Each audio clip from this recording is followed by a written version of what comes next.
Hello, magandang araw sa inyo lahat. Welcome to my channel. Ang topic natin ngayon ay kung ano yung mga requirements pauwi ng Pilipinas. So, mga kababayan nating nagtatanong kung ano yung mga requirements pauwi ng Pilipinas. So, nag-flight po tayo ng December 1, 2023. Nakalapag po tayo sa Pilipinas ng December 2, 2023.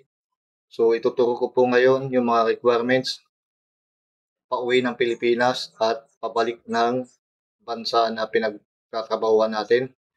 So mga requirements po ng pauwi ng Pilipinas, una po is e-travel. So i-type lang po natin e-travel,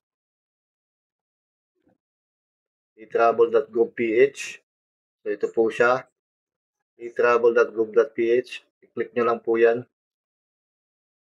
So uunahin po natin yung mga requirements pauwi ng Pilipinas sa mga pabakasyon ng Pilipinas.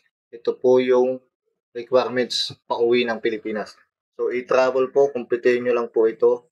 Ito pong e-travel, 72 hours before ng inyong flight, tsaka nyo po siya fill upan.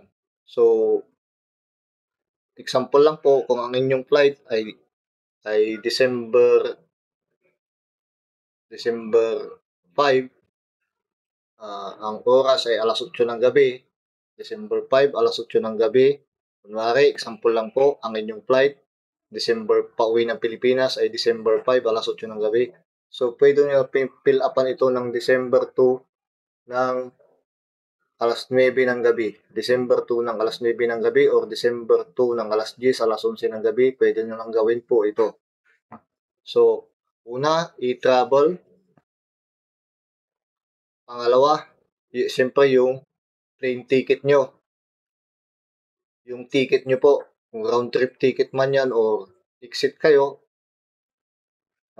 one-way ticket lang po yan.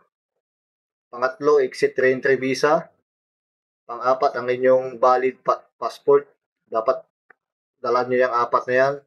Una, e-travel. Ang makukuha nyo dito sa e-travel ay e-arrival card kasi pauwi kayo ng Pilipinas. So, yun po, inuulit ko, 72 hours bago ang inyong flight.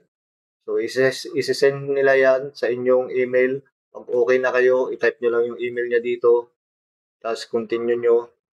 I-click nyo tong I have read and agreed the data privacy and affidavit of undertaking. Click nyo yan. Check nyo na po yung email nyo kung nandun na yung e-travel arrival card nyo. So, inulit ko, ito po yung mga requirements para sa mga uuwing OFW sa Pilipinas. E-travel arrival card, passport, exit re-entry visa, tsaka ang inyong ticket, plane ticket. So, apat po.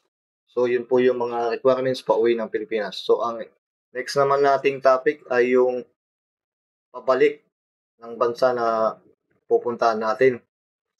Yung pinagtatrabahuan natin, kung pabalik na tayo sa bansa na pinagtatrabahuan natin. So, una, siyempre yung passport natin. Pangalawa, yung exit re-entry visa. Pangatlo, itong e-travel na naman. Ganun pa rin, 72 hours bago ang inyong flight, kailangan ma-fill upan nyo na to at makakuha na kayo ng, ang makukuha nyo naman dito is e-travel departure card, yung kulay red naman yon. Kasi paalis naman na kayo ng Pilipinas nun, kaya departure.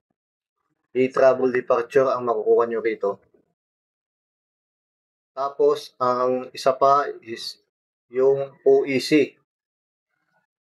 OEC. So, advice ko sa mga Pilipino, kababayan nating Pilipino, na dito na lang kumuha sa Pilipinas ng OEC. Kasi ang OEC naman, kailangan lang naman ito kung pabalik na tayo sa bansang pinagtatrabahuan natin. So, i-type lang natin POEA.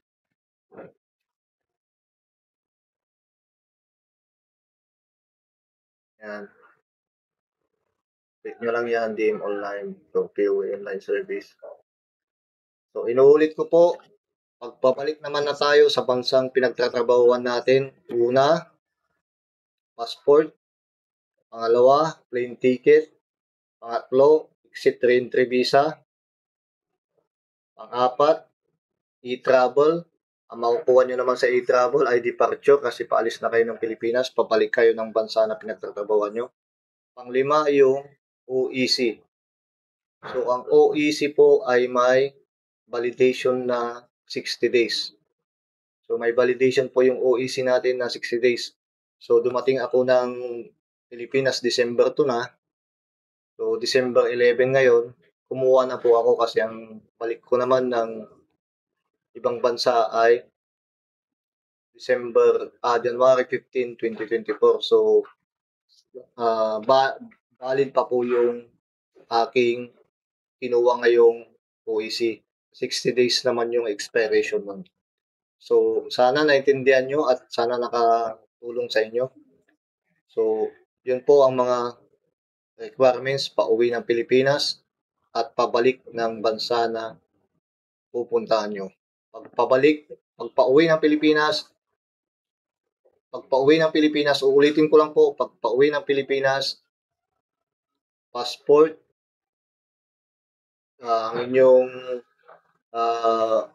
air ticket, passport, ticket, tapos yung e-travel arrival,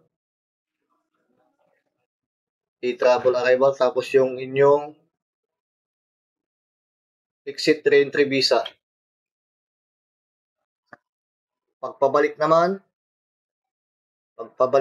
passport, exit re-entry visa, plane ticket nyo, tapos yung e-travel departure naman. Tapos, OEC. Kailangan yung kumuha ng OEC para may katibayan po kayo na kayo ay babalik sa bansang yon na may trabaho po kayo doon. So, ganoon lang po. Maraming salamat. Sana nakatulong po sa inyo ang ating munting vlog. Huwag pong kalimutang mag-like, share, and subscribe. Salamat po.